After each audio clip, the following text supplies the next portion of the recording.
So thank you so much for taking time out of your schedule. And I want you to introduce yourself to the audience because you're such a beautiful soul and you have so many gifts. We talked a little bit before we started. And so I just want you to share who you are, what you do, and if you want to share the little gift in front of you and big gift in front of you and that you have on your chest. Yeah. Yeah. Well, thank you for having me. Firstly, my name is Shonna Chiles-Heintzelman. I am a women's empowerment facilitator through somatic movement, using dance as somatic movement, and a self-care educator. So, namely, for moms to help them understand how important self-care is in the postpartum journey and throughout the phases of motherhood. This is my daughter. Her name is Halo. She will be 6 months in 2 weeks. So she's my second, but we've been on, we talked about it a little bit, a very divine cosmic journey together. And we got some work to do here. So Mm, she's been my right hand, my catalyst to this next season of myself and my career and what's blossoming with that. amazing. So Shauna, how did you get into the work? What's your story? What brought you into this space? Oh,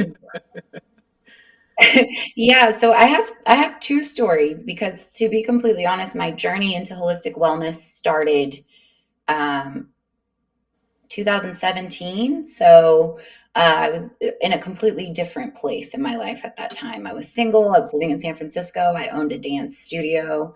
I had just finished a professional dance career. I did 4 years as an MBA dancer and then went on to do some commercial work after that and then opened my dance studio. And so I was in a really, really different season of my life. And my day to day was very physical and I wasn't nourishing my body in the right ways. And I was really just running myself into the ground. Right. And so I started to feel what I now know were the early stages of burnout, adrenal fatigue, all of those things. And so I started to get into Reiki and started studying under a woman in San Francisco who was a hypnotherapist and Reiki practitioner. And she became a really big spiritual mentor for me. So that was like my first catalyst into the work. And then the second, I started dreaming about crystals. And unbeknownst to me, my grandfather on my mom's side, he passed when I was 5, but he used to own like a rock and glass shop here in Oklahoma where I live now. And I had a dream where he left me an inheritance and it was some crystals. And he told me, if I could honor this inheritance, then I would be wealthy for the rest of my life. And what I took that to mean was when I looked up the stone, it was a stone it's called a moissanite, and it was a stone for authenticity and truth. So I really took it from him, like walk in your truth, walk in your path and in your authenticity, and you'll have everything you need for forever. So that was my first kickstart into this world, and I left my dance studio behind during the pandemic. And that was a big season of shift for me. I decided to go on a sabbatical in 2019. And so I went to India, Thailand, Bali, and Europe, and just kind of studied different modalities as they aligned with energy healing and crystals. And I did that for 9 months. And then when I landed and I did my yoga certification, I did all sorts of things during that time. I decided California didn't need this work. Oklahoma needed this work. And then the pandemic hit. And so landing at home was just like really kismet and it was perfect timing. So I opened the doors to this space. It'll be 5 years in September. So September of 2020. But since then, we've changed shapes. We started as a metaphysical retail shop where people could come and get education about crystals and receive combo crystal and Reiki sessions, and really just learn about their energetic bodies and ways to heal the emotional and energetic body through the mineral world. Well, since then, I've come back around to my old dance persona, and taken the energy of dance as a practice of self love, ritual, and self care. And so, in this season of motherhood, I felt so with my son in that first postpartum experience, like we talked about, I felt so far outside of myself. And for me, dance has always been one of the constants in my life. I've never stopped dancing. I've always been in a dance class or at a studio or whatever it was. So even through my pregnancy, I was hosting workshops in the Bay Area, pop-up classes, things like that. And I was like, okay, it's time to come home to that version of myself, because that's what women want the most from me is dance. Right. Um, and in this season, it's not about auditioning or competitiveness or any of that. It's really about how you're connecting to being in your body Right. and seeing yourself in a mirror and loving yourself and nurturing yourself and being embodied and connected to sensuality through dance and through movement. And there's a lot of somatic healing that can come from dance when you're viewing it through that lens and not viewing it through the lens of, oh, that person's doing better than me, or oh, I'm messing Right. up that 8 count, or whatever it might be. So that's where my work has shifted. The whole of the space is now, we've blended Cosmic Flora, which was the name of the crystal shop, with Shakti House, which was the name of the wellness space. And so now it's Cosmic Shakti House. And this space is a female focused wellness studio with a metaphysical shop inside. I have 12 other facilitators in the space who are running their holistic or spiritual businesses out of here, all female led. And it's just a really beautiful season. That is amazing to hear. So I have a couple questions. I gotta, when you took your Yeah. sabbatical, right? I think people who look like us, right, are really scared to take this sabbatical, Yeah. right? I took a sabbatical October, November. I took it for 6 weeks. I went to Dakar. Like I've been studying French. Just it was this space of I wasn't sick, right? I think sometimes people are forced to take FMLA and they call it a sabbatical because they're burnt out. And so it takes a lot to kind of come from that space, right? And so I want you to, if you feel compelled, to share a little bit about how you made that choice, because I really want our listeners, and particular women, to understand the power of the sabbatical. And it may be scary, but being obedient, Oh, right? yeah. Yeah, being obedient. When you're obedient, like you are still fed, right? And so, could you share a little bit about that? Because I'm Yeah. really proud of you for taking that sabbatical. Yeah. Thank you. So the first thing I'm going to say, because it's the first thing that dropped into my spirit, I think people who look like us and women who look like us, often we have been raised in um, contemporary Christian environments, Yes. right? What does the word Sabbath mean? It means the seventh day. It's a day of rest. It is a time of reconciliation with all that you've done throughout the week. That's what a sabbatical is. It's the seventh year of rest. And so I think we live in this culture where we are told, you know, do, achieve, accomplish. And especially if you're a woman of color, do it harder because people aren't expecting you to do it. So you have to show up extra hard. You have to get even more accolades because it's not expected from you. Yes. And, we get caught in this cycle of feeling like we can never achieve enough and never even really stopping to smell the roses, right? I can't tell you how many big milestone moments I've had in my life that I look back on now and say, like, whoa, younger self, that was major. And you didn't even celebrate that. You Yeah. just were boop on to the next thing. So I think for me, the sabbatical season, while it was a hard decision to make, it was so crucial to my growth because I didn't have an off button. I didn't know how to stop. And I'll tell you, the first 3 months of my sabbatical was 9 months sabbatical. I didn't stop working. I wasn't in my studio day to day. I had all the pieces in play, the people doing the things, the administrative things, the social, all the things were in play.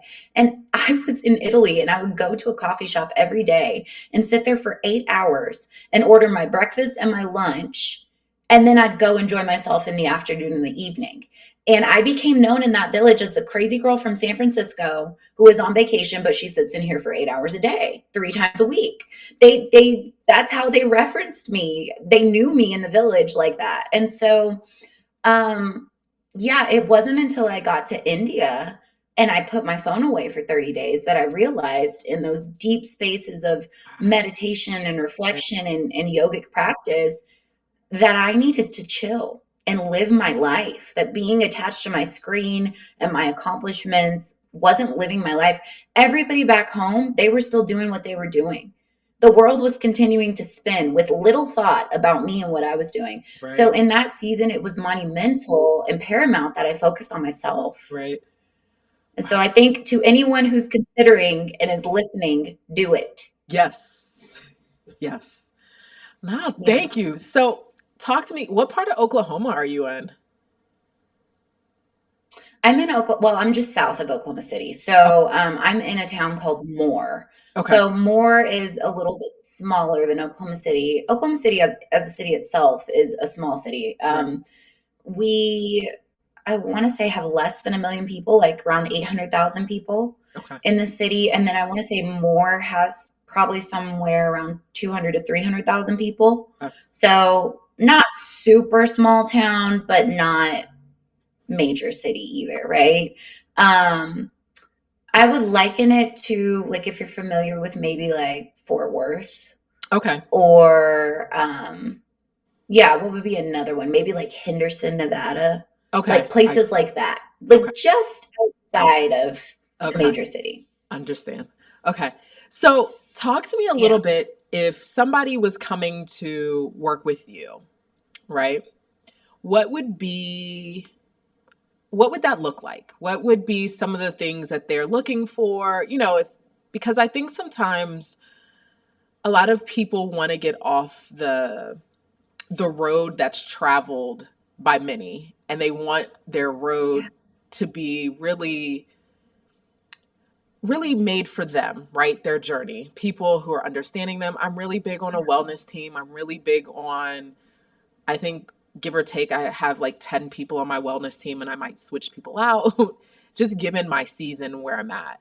And so if somebody wants to start working with you, what does that process look like? Yeah, so I think for me, the biggest thing is identifying where you are in your journey and what you want to accomplish Mhm. before, you align yourself with someone and what they're, how they're serving. And so for me, I'm seeking to connect with women who are in a season of their life where they really want to be tapped into their divine feminine essence, right? They want to walk a line that toes softness, but still fierceness.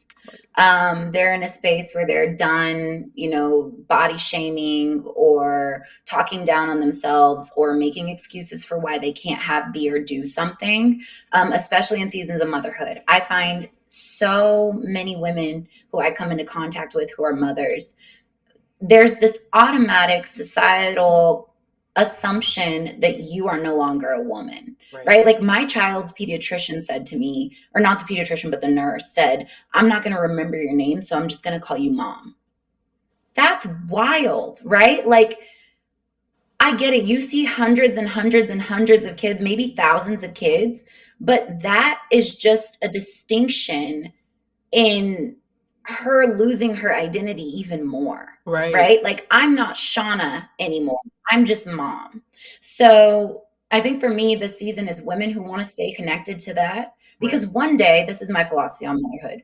It's like a management role that turns into a consulting role, Right.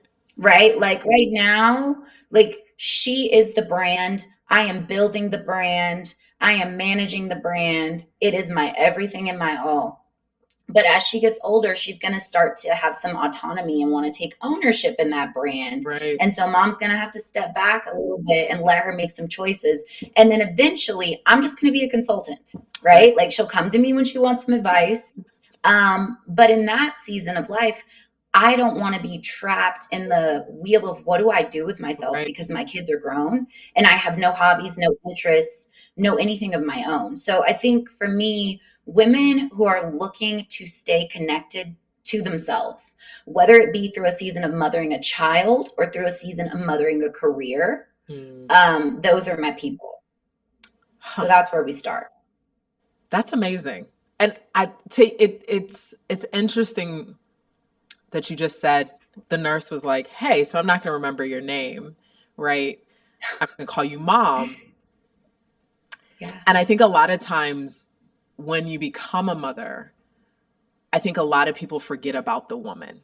A lot of people forget about the Yes. being, you know, and it's easy for the Yes. woman to forget about herself.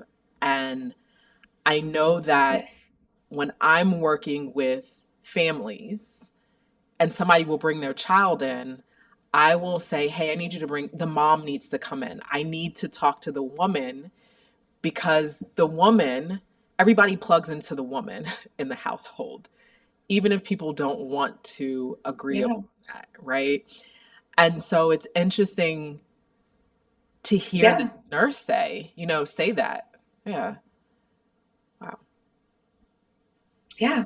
Well, and she was a mom too. And so I think it's really just it's our programming, right? Just like we have programming in all other areas of our life, our society has programmed us to believe that once you become a mother, you don't rebirth a new version of yourself that still has interest and loves and desires and passions. You birth a new version of yourself that is a robot that takes care of her family and nothing else, Right. right? And that can be polarizing. I mean, especially if that's the expectation from the people around you. Right. And even my own husband said, well, I just expected you to have the baby and like it just be natural, with my son. And it was not a natural transition for me. I was very career minded. I was focused on my ambitions. And like that was the way that I didn't have my first child until I was 30. Mm. So my 20s was all about building, building, building, hustle, hustle, Right. do, travel, explore, do all the things. And when I stepped into a season with him where it was like, oh, but this being will die if you don't take care of it. It was like, it's terrifying to think about that. I have to put certain needs of my child before my own selfish needs, Right. right? But my essential needs, my self-care needs, those cannot take a back seat. Or I'm an empty, depleted vessel that can no longer pour into anybody, and I become bitter and resentful. And I have seen that in moms who are later in their motherhood journey. Their kids are teenagers, they're being little a-holes, their husbands are kind of on step and repeat, and they don't feel appreciated. Right. And so they start getting into the season of reconnecting with self, but they're doing it from the wrong place. They're doing it from a place of resentment and bitterness. And for me, it is essential that my kids see me as a human outside of them, Right. because I had a life before I had children. I had an identity before I had children. I've been in your whole life, but you haven't been in my whole life. And so I think if moms would do that from the jump, and I really do think millennial women are kind of uh, the wave of pioneers in this movement, but showing your kid what it looks like to take care of yourself and to still be a person who has interests, that only sets the foundation for them to do the same. Right. You just said some profound shit. So, Okay, I'm glad I could cuss. I oh, almost you said can cuss. assholes, and then Oh, I said, yeah, I'm not. Yeah, I was okay. like, oh no. I was like, are you saying that because the baby's right there? But no, you just said some profound shit, right? Like the self care, I know self care is like this term, right? I want you to talk a little bit about self care with your work, what you're talking about, because you just said like, hold on, you haven't seen the whole of me, right? Like you if we get down to the ingredients of that statement, and for moms to understand that, they would have to fucking pivot. They would have to to understand, Yeah. yes. This is not a sustainable model. Like the model that we are operating, it really isn't. You know, America is one of the, if not the pinnacle for Western establishment. We have the highest postmortem rate in mothers in the world. Why? Because we don't take care of them. That's why we take this approach of putting pregnancy on a pedestal. Care for yourself in the pregnancy, don't stress yourself out, all this stuff, all this stuff. Everybody's so concerned with a safe and healthy delivery. And there's no education on what to expect after this human being is dropped into your lap. like a literal person that you are responsible for day in and day out. I remember with my son feeling just this level of surreality where I was like, wait, is someone going to come get this kid? Like, this is mine. You know, he's not going anywhere, you know, every hour, every day. And I think partners who aren't the birthing parent really need to understand how much pressure falls on mom because I don't get a break from her. Yeah. You know, my son is with his babysitter right now, but this little girl is strapped to the front of me almost 24 hours a day. And whether she's moving or kicking or talking or not, that is a lot to have no autonomy in a day. You don't have any time to yourself, right? And so it's like, I think if people recognize that, right? I have a great support system. So let me not discount my family. They will take her for an hour here or 2 hours there, whatever it is, right? But I'm saying for the majority of the time, it's on me. And even having help with my son or him going to school or whatever might happen in the next few years, it still does. It boils down to you. So to get to your point about self care, I break self care up into a 7-petaled flower or a 5-petaled flower. And so self care is not just manis and petties and facials and massages. That is physical self care. Okay. But there are all these other facets of self care that women don't even know about a lot of times. So we have physical self care, we have spiritual self care, we have emotional self care, we have social self care, and we have intellectual self care.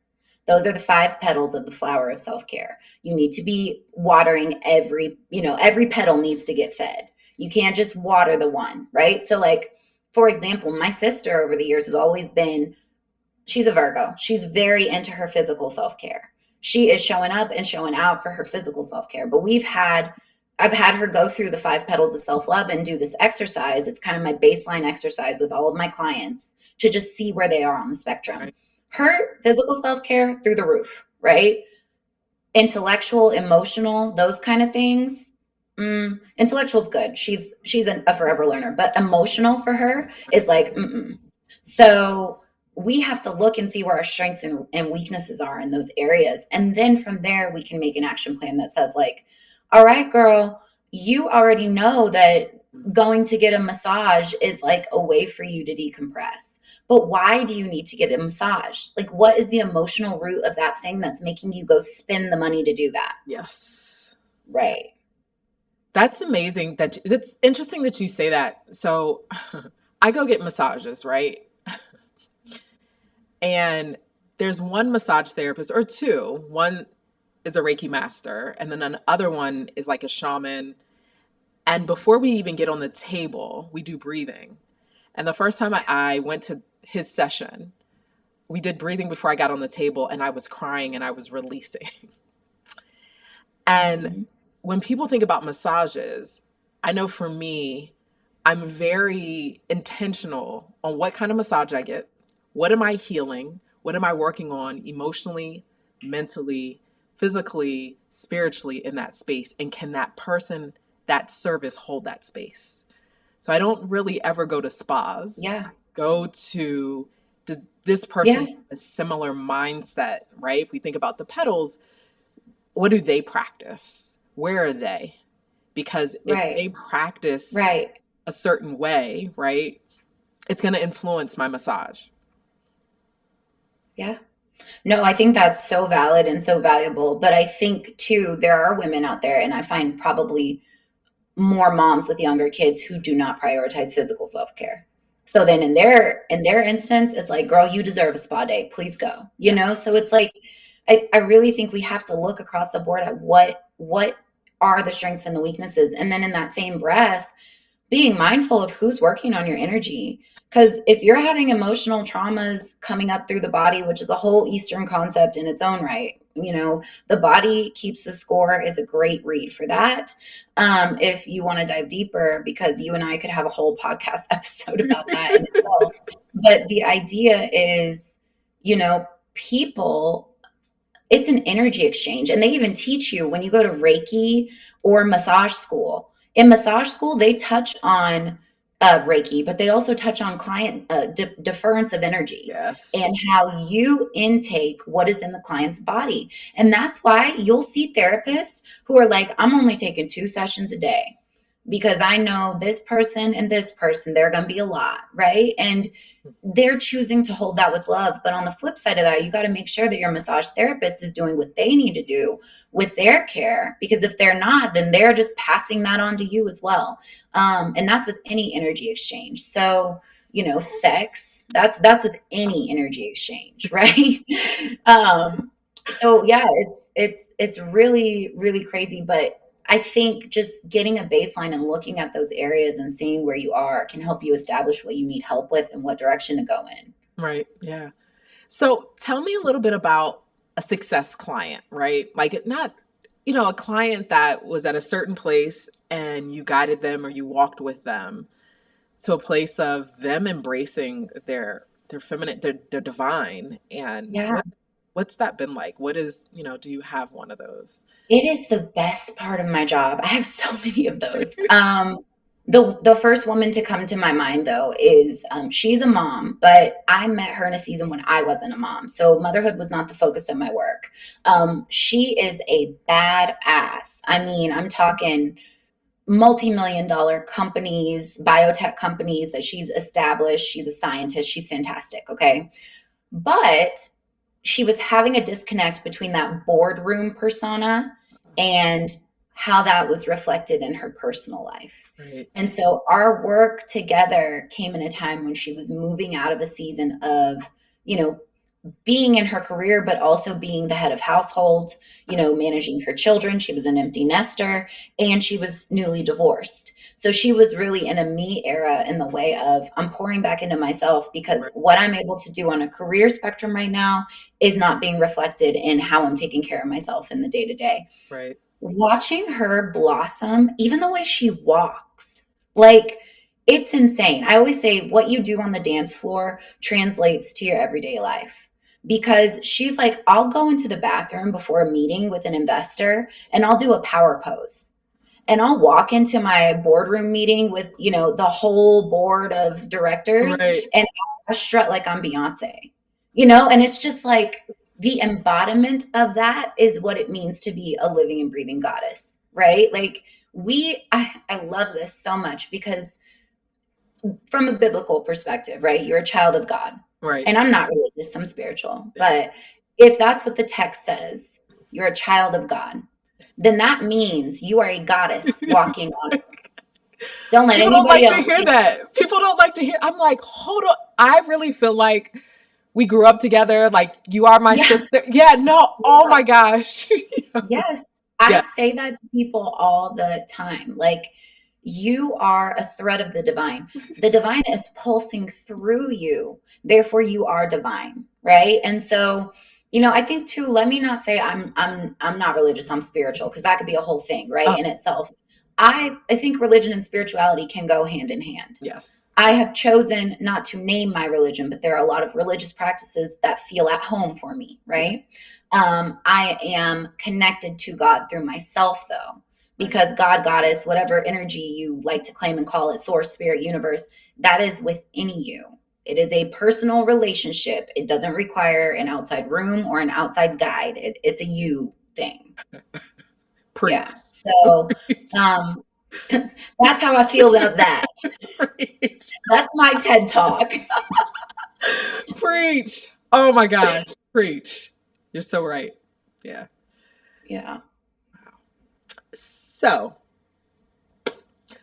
what would be, because you've dropped so many lovely nuggets, what would be a tiger eye or, what would be a gem, right, that you would Okay. want somebody to walk away with?